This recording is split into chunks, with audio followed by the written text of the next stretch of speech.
Ke! Mina na zaki. Lahiya mai gida miya na zanyi mana. Da wani irin man gyada? Tani oil nama na zanyi miya da shi. To rawanin mai muka amfani da mu. Wallahi ki zuba shi duk bakin amrenki. Na shiga uku mi? Wallahi bakin amrenki. To yanzu shikenan ba mu sake miya da man gyada kaka nihi ko mi? A'a uwar gida muna sakewa. To da wani irin mai na kaka so mu amfani mai gida? A masa oil. To Ingantaccen man gyada mai ƙara ɗanɗanon girki. shin wai a masa da nika jin labari? Ƙwarran da Mutane na ta labari shi na mai gida ka kawo mana gida yau. Ƙwarran da Ai gaske amarya. yiri mai gida ka ce dole ɗanɗanon girki ya canza. Ai A wala masa oil. bari in waɗa miki.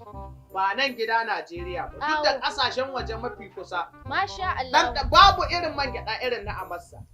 Albishirin ku amarya da uwar gida.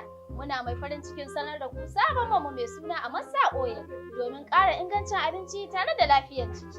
Amassa oil. A masa oil A- ta mu ce, ta ku ce. Ta kowa da kowa ta. Au. Ke san ma wani abu? A'a, Abinda zai ƙara bani nishaɗi da jin daɗi.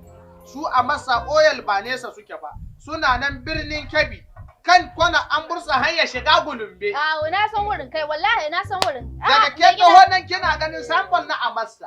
Daga ya kusa ƙarewa ki faɗa min. Masha Allahu. Lalle. A'a, wallahi mai gida ya kyautar ga daban na cikin gidan ga. A Wallahi- masa. Wallahi Abin da nika ta jin labari ne shi na yau ni gani har cikin gida. a to ni amma uwar gida na gama in ki abin ga Ina ina. mai gida ga hannun zuwa. To yayi ina Bari in kama jiki yau abinci kan ai dole ya canza ɗanɗano. Ne a masa oil cikin gidanmu yau.